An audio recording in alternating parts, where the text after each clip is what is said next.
a command. It should say, daber el Aaron, daber el Bonav. What does it say? Tzav. Tzav is a greater imperative,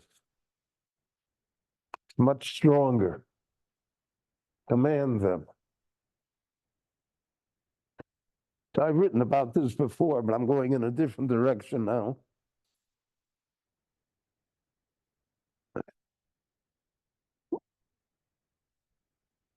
Reb Shimon ben Yochai,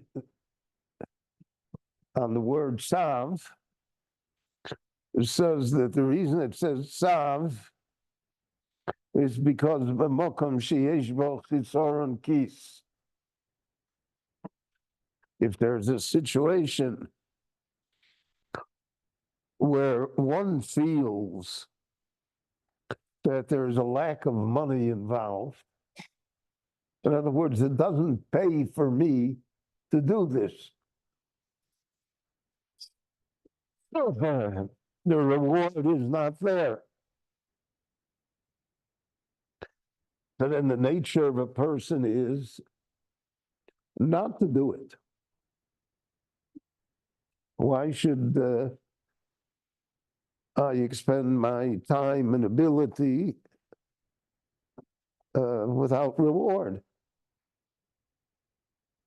We live in a world that everyone expects matam schora b'tzida, that one should be paid for what one does.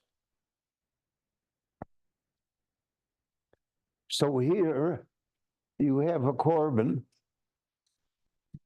sacrifice in the Mishkan and later in the Mikdash.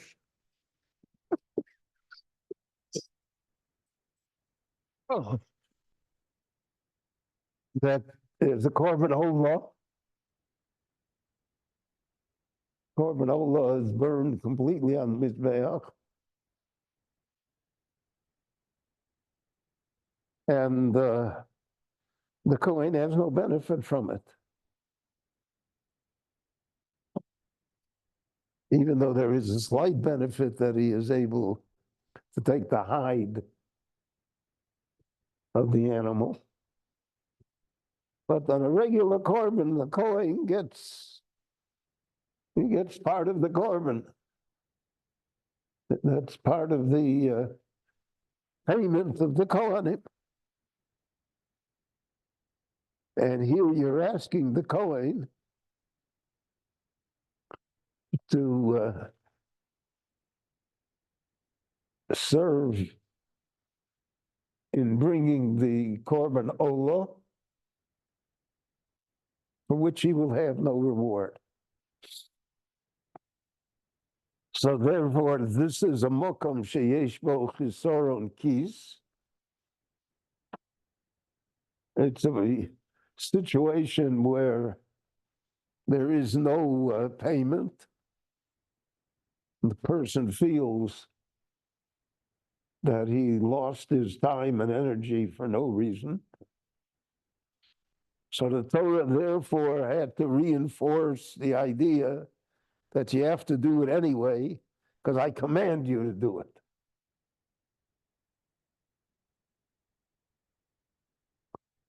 So I want to ask you, we're talking here about Aaron HaKohen and his sons. They won't do the work unless they get paid?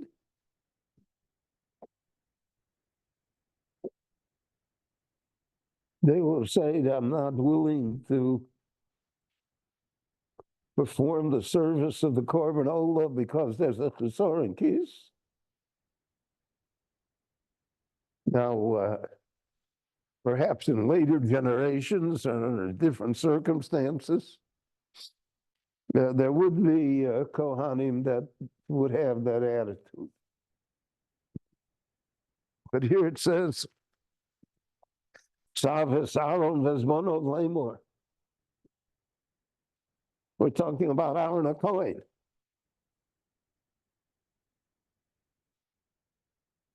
We're talking about a prophet.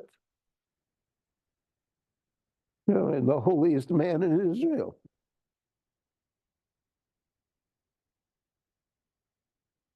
So he won't do it because he won't get paid?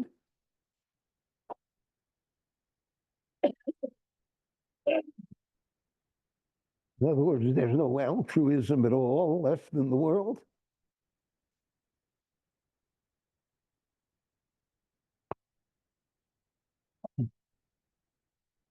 So that's one issue that leaps to the mind here. And in that vein, there's a second issue. It says in the Parsha, Asher Nosi Yecheta. If the prince, the leader, the president, the prime minister, the head of the government sins, Vehevi es Hashomo, so he should bring a korban osham.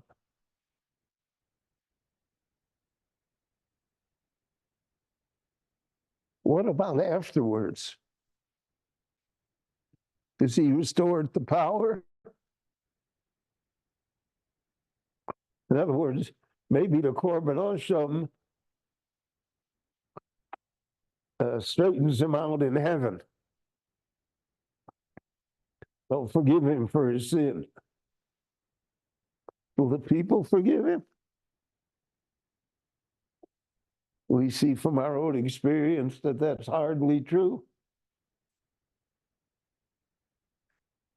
Tragically, we've had leaders of our people, heads of our government,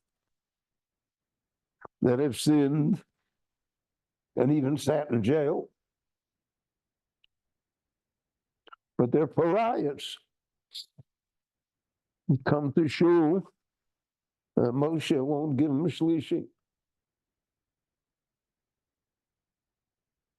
Even though, as people want to say, he's paid his debt to society.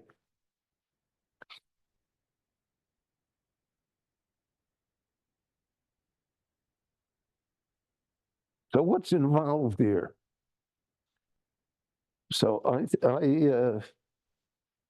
think it's clear there's a connection between the two subjects that I have raised. And the connection is a simple one. There is no perfect human being.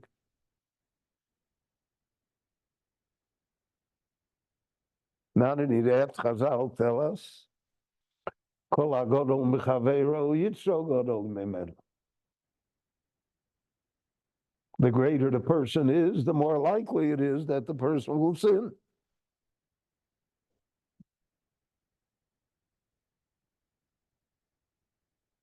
And it's the very fact that a person can convince oneself that everything that one does is for altruistic motives. He doesn't realize he's sinning. He's saving the people.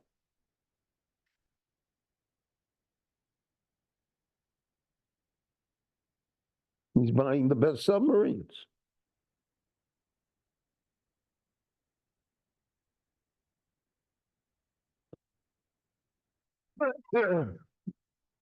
He's going to use the money for good purposes.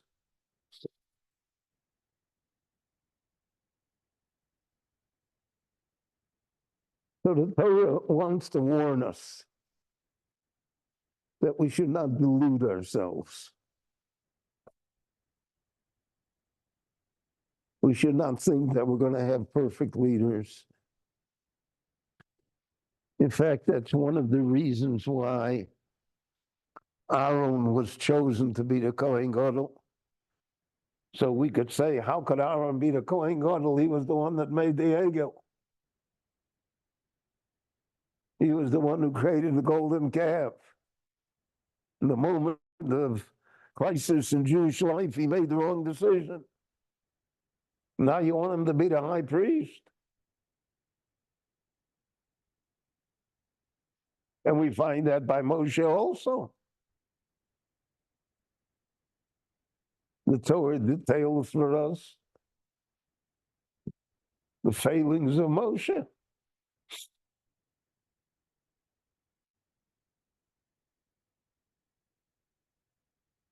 On whatever level we will understand it, but that's what it says. And yet he remains Moshe. And Aaron remains Aaron. And the covenant of the kahuna is retained by him and his children.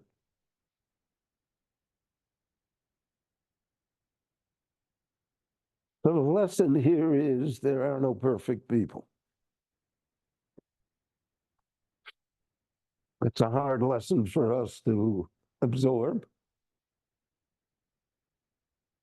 because when we look at the mirror, we think we see a perfect person. And the nature of human beings is to glorify leaders, to give them attributes that they may not really have.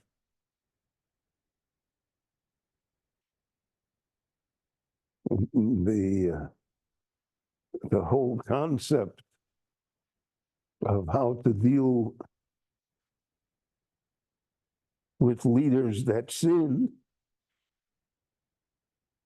is very controversial and foreign to us. Not simple. But the Torah came to reinforce this idea.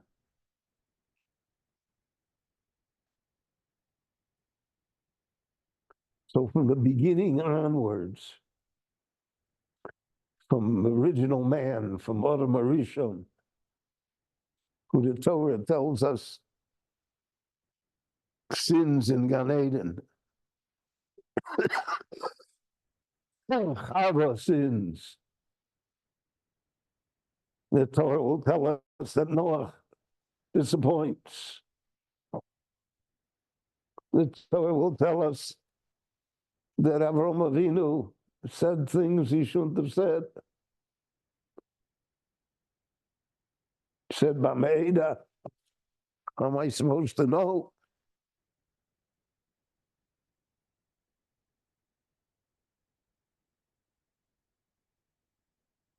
Yaakov marries sisters. The Torah does not portray for us perfect people. Portrays for us great people. But greatness is not perfection. And therefore, in order to be able to deal correctly in the world, one has to come to that hard conclusion. And not to have expectations of perfection from people who we adore or respect.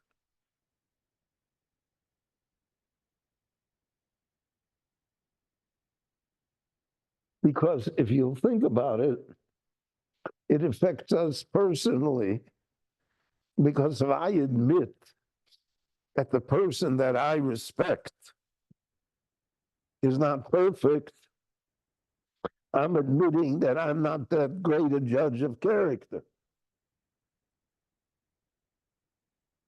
Because I'm sold completely to support him or her. So my judgment is not perfect either. Now, if you look in the book of Shoftim, and you'll see the people who were the leaders of Klal Yisrael for the 300 years until David HaMelech came and established the monarchy. Shaul and David. So they are all, to a great extent, questionable people.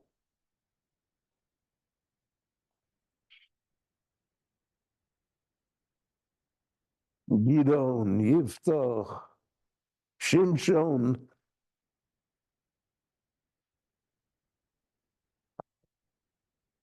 I knew an educator in America. I once had a discussion with him.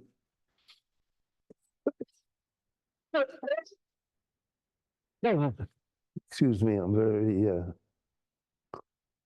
I have a cold. I said to him, how do you explain to your students the story of Shimshon?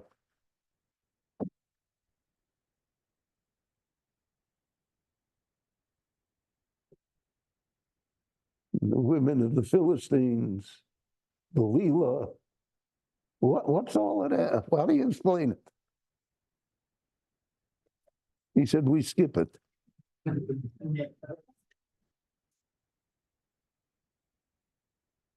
I would think that that's true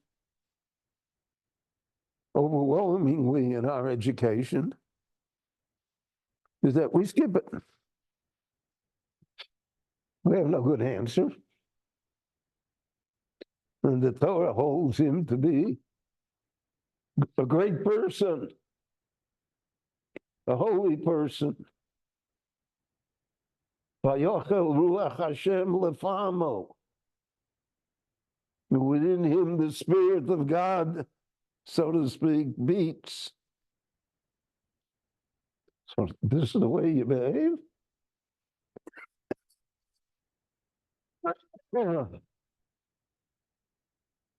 And because we cannot square that circle, we avoid it.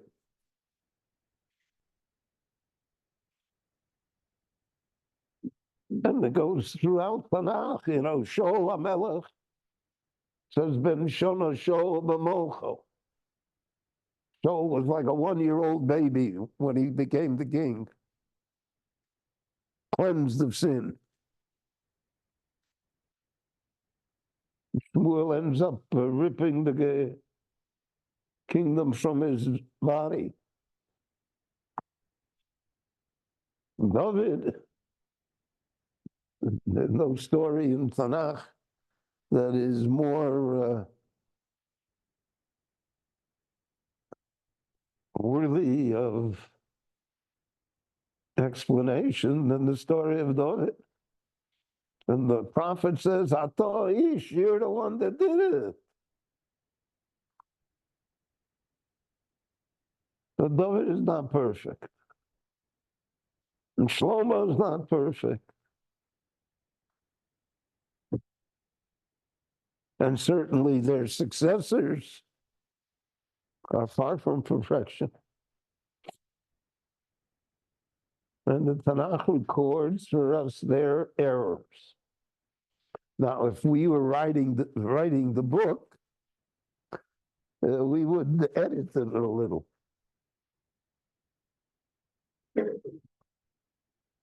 Don't have to tell the whole story.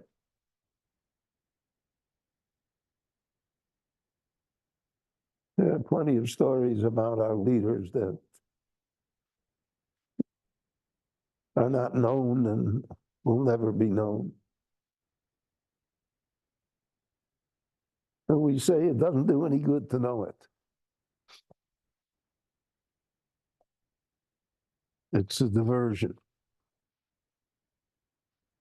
But the truth of the matter is that it's reality. It's the reality that we have imperfection.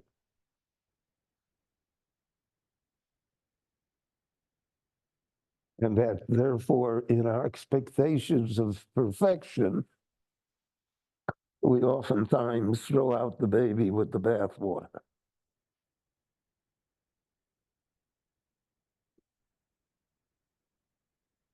In American politics, in my opinion, and I've never been wrong, in American politics, Abraham Lincoln was the greatest politician of all. He was the wiliest, the most cunning, the one that skirted the law over and over again. And in many cases, he actually violated the Constitution of the United States. He nullified the writ of habeas corpus that the Supreme Court reversed him on. He did all sorts of things. Yet he was the greatest politician and the greatest president we ever had, and he saved the Union.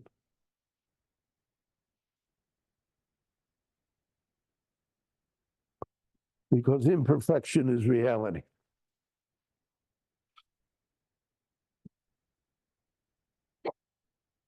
I remember that I knew Joseph Lieberman, the senator from Connecticut, the Orthodox Jew, and he was, I think, the nominee for Vice President of the United States when Gore ran for president. And I remember that he campaigned on Tisha B'Av. And in my congregation in Muncie, the holies said, "Oh, look what he did. He campaigned on Tisha B'Av." And I said, he's running for vice president of the United States, not chief rabbi. You got it backwards. So leadership automatically brings with it imperfection. Asher no siyecheto. The Gemara darshans, Asher, fortunate are you that there are princes that sin and admit it. And we're going to make our own the Kohen Gadol forever, even though there's baggage. And we're going to be afraid of Chisar Kis, that maybe he won't do the service properly because he's not getting paid. So we need an extra vigilance to make certain that it happens correctly. The Torah is Sefer Toldos Sodom. This is the book of humankind. The book tells us nothing about the Creator. The book tells us about the created, about how human beings behave. And once a person has that type of mentality, you may be subject to disappointments, but not to disillusion. You'll never say, I'll throw the whole thing out because look.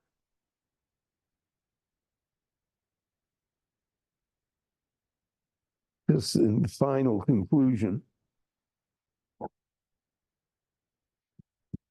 When I was a lawyer in Chicago,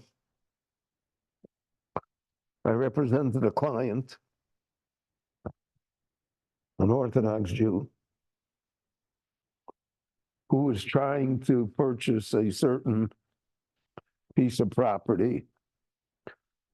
And there was someone else,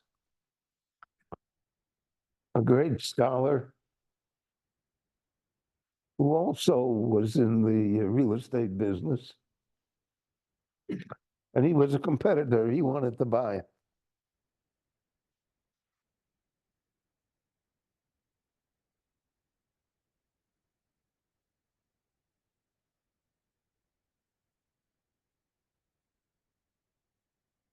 final meeting where the seller would decide who he would sell to.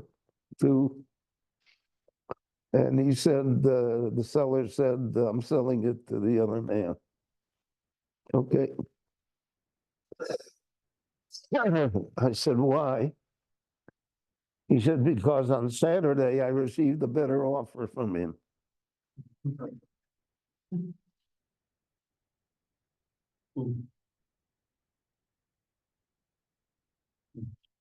You have to be able to live with that. You have to be able to live with chesar and kis.